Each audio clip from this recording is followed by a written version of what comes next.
ಇದು ರಿಪಬ್ಲಿಕ್ ಕನ್ನಡದ ಪೊಲಿಟಿಕಲ್ಗೆ ಸಂಬಂಧಪಟ್ಟಂತ ಬಿಗ್ ಎಕ್ಸ್ಕ್ಲೂಸಿವ್ ಸುದ್ದಿ. ರಾಜ್ಯ ರಾಜಕಾರಣದಲ್ಲಿ ಈಗ ಸದ್ದು ಮಾಡ್ತಾ ಇರುವಂತ ವಿಚಾರ ಡಿಸಿಎಂ ಪಟ್ಟಕ್ಕಾಗಿ ದಂಗಲ್. 3 ಡಿಸಿಎಂ ಪಟ್ಟಕ್ಕಾಗಿ ಬೇಡಿಕೆ ಇಟ್ಟಿದ್ದಾರೆ. ಅದರ ರಹಸ್ಯ ಮೊದಲ ಬಾರಿಗೆ ಬಹಿರಂಗ ಮಾಡಿದ್ದು ರಿಪಬ್ಲಿಕ್ ಕನ್ನಡಕ್ಕೆ ಸತೀಶ್ ಜಾರಕಿಹೊಳಿ ಅವರು ಎಕ್ಸ್ಕ್ಲೂಸಿವ್ ಆಗಿ ಹೇಳಿಕೆಯನ್ನು ಕೊಟ್ಟಿದ್ದಾರೆ. ಇನ್ನು ಇದೇ ವಿಚಾರವಾಗಿ ಸಚಿವ ಕೆ.ಎನ್. ರಾಜಣ್ಣ ಅವರು ಮಾತಾಡಿದ್ದಾರೆ, ನೋಡ್ಕೊಂಬೋಣ ಬನ್ನಿ. ಪ್ರಸ್ತಾಪ ಯಾರು ಅದ್ರ ಬಗ್ಗೆ ತೀರ್ಮಾನ ತಗೊಳ್ತಾರೋ ಅವ್ರ ಮುಂದೆ ಪ್ರಸ್ತಾಪ ಮಾಡ್ತಕ್ಕಂಥದ್ದು ಸೂಕ್ತ. ತೀರ್ಮಾನ ತಗೊಳ್ಳೋದಕ್ಕೆ ಯಾರಿಗೆ ಅಧಿಕಾರ ಇಲ್ವೋ ಅವ್ರ ಮುಂದೆ ಪ್ರಸ್ತಾಪ ಮಾಡಿ.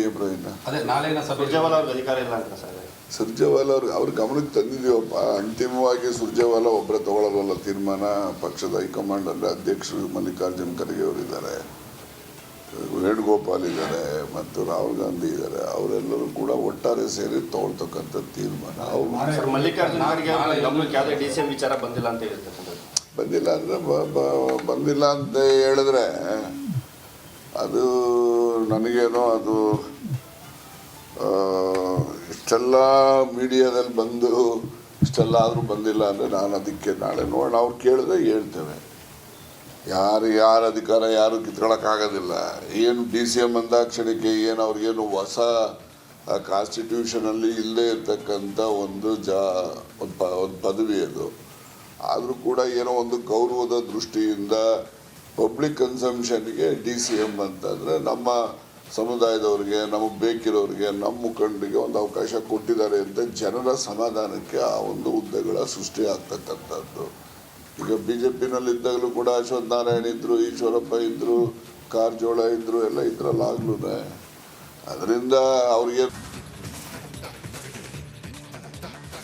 ಕೇವಲ ಕಾಂಗ್ರೆಸ್ ಮಾತ್ರ ಅಲ್ಲ, ಬಿಜೆಪಿ ಮಾತ್ರ ಅಲ್ಲ, ದೋಸ್ತಿ ಪಕ್ಷದಲ್ಲಿ ಒಂದಾದಂತಹ JDS ಕೂಡ ಚಿಕ್ಕಮಗಳೂರಿನಲ್ಲಿ ನಿಂತ್ಕೊಂಡು ಈಗ ದಳಪತಿಗಳು ರಾಜಕೀಯ ರಣತಂತ್ರವನ್ನು ಹೂಡೋದಕ್ಕೆ ಮುಂದಾಗಿರುವಂಥದ್ದು.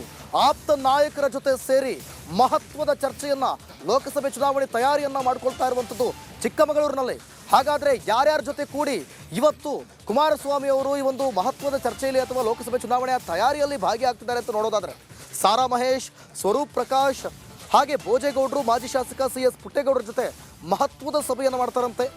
ಮಂಡ್ಯ, ಹಾಸನ ಲೋಕಸಭಾ ಕ್ಷೇತ್ರದ ಬಗ್ಗೆಯೂ ಕೂಡ ಚರ್ಚೆ ಮಾಡ್ತಾರೆ ಅನ್ನುವಂಥ ಡೀಟೇಲ್ಸ್ ಸದ್ಯಕ್ಕೆ ಸಿಗ್ತಾ ಇದೆ.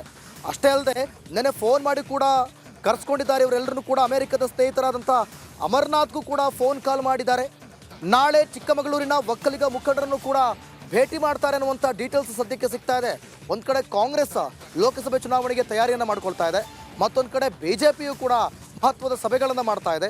ಈ ಬೆನ್ನಲ್ಲೇ ಚಿಕ್ಕಮಗಳೂರಿನಲ್ಲಿರುವಂತಹ ದಳಪತಿಗಳು ಕೂಡ ರಾಜಕೀಯ ರಣತಂತ್ರವನ್ನು ಹೂಡೋದಕ್ಕೆ ಮುಂದಾಗ್ತಾ ಇರುವಂಥದ್ದು. ಆಪ್ತ ನಾಯಕರ ಜೊತೆ ಲೋಕಸಭಾ ಚುನಾವಣೆಯ ತಯಾರಿಯನ್ನು ಮಾಡ್ಕೊಳ್ತಾ ಇರುವಂಥದ್ದು. ಪ್ರಮುಖವಾಗಿ ಮಂಡ್ಯ ಮತ್ತು ಹಾಸನ ಲೋಕಸಭಾ ಕ್ಷೇತ್ರದ ಬಗ್ಗೆಯೂ ಕೂಡ ಚರ್ಚೆ ಆಗುತ್ತೆ. ಈಗಾಗಲೇ ಮಂಡ್ಯ ಕ್ಷೇತ್ರದ ಬಗ್ಗೆಯೂ ಕೂಡ ಗೊಂದಲ ಇರೋದ್ರಿಂದ ಚಿಕ್ಕಮಗಳೂರಿನಲ್ಲಿ ಆಗ್ತಿರುವಂಥ ಸಭೆ ಬಗ್ಗೆ, ಮಹತ್ವದ ಚರ್ಚೆ ಬಗ್ಗೆ, ಲೋಕಸಭೆ ಚುನಾವಣೆಯ ತಯಾರಿ ಬಗ್ಗೆ ಮತ್ತಷ್ಟು ಡೀಟೇಲ್ಸ್ ಕೊಡ್ತಾ ಹೋಗ್ತಾರೆ ನಮ್ಮ ಪ್ರತಿನಿಧಿ ಚೇತನ್ ಪದ್ಮಶಾಲಿ ಲೈವ್ನಲ್ಲಿ ಜಾಯ್ನ್ ಆಗ್ತಿದ್ದಾರೆ. ಚೇತನ್, ಹೇಗೆ ನಡೀತಾ ಇದೆ ದಳಪತಿಗಳ ತಯಾರಿ ಲೋಕಸಭೆ ಚುನಾವಣೆಗೆ? ಅದರಲ್ಲೂ ಕೂಡ ರಾಷ್ಟ್ರ ರಾಜಕಾರಣಕ್ಕೂ ಕೂಡ ಎಂಟ್ರಿ ಆಗ್ತಾರೆ ಅನ್ನುವಂಥ ಮಾತಿದೆ. ಹೇಗೆ ನಡೀತಾ ಇದೆ ಇಲ್ಲಿನ ತಯಾರಿ?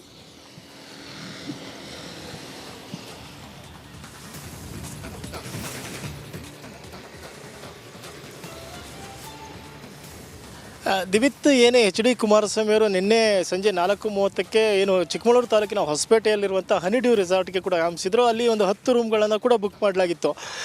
ಅಲ್ಲಿ ನಿನ್ನೆ ರಾತ್ರಿ ಸಾರಾ ಮಹೇಶ್ ಸೇರಿದಂತೆ CS ಪುಟ್ಟರಾಜು ಅವರು ಕೂಡ ಆಗಮಿಸ್ತಾರೆ. ನಿನ್ನೆ ರಾತ್ರಿ ಸ್ವರೂಪ್ ಅವ್ರನ್ನ, ಹಾಸನ ವಿಧಾನಸಭಾ ಕ್ಷೇತ್ರದ ಶಾಸಕರಾದಂಥ ಸ್ವರೂಪ್ ಅವ್ರನ್ನ ಕೂಡ ಕರೆಸ್ಕೊಂಡಿರುವಂಥ HD ಕುಮಾರಸ್ವಾಮಿ ಅವರು ಸುಮಾರು 2 ಗಂಟೆವರೆಗೂ ಕೂಡ ಒಂದು ಚರ್ಚೆಯನ್ನು ನಡೆಸಿದ್ದಾರೆ ಅನ್ನುವಂಥ ಮಾಹಿತಿ ಇದೆ. ಅವರ ಜೊತೆ ಏನು ಅವರ ಅಮೆರಿಕದ ಆಪ್ತ ಸ್ನೇಹಿತರಾದ ಅಮರ್ನಾಥ್ ಅವರು ಕೂಡ ಸಾಥ್ ಕೊಟ್ಟಿದ್ರು ಅನ್ನೋ ಮಾಹಿತಿ ಈಗ ಸದ್ಯಕ್ಕೆ ಇರುವಂಥದ್ದು.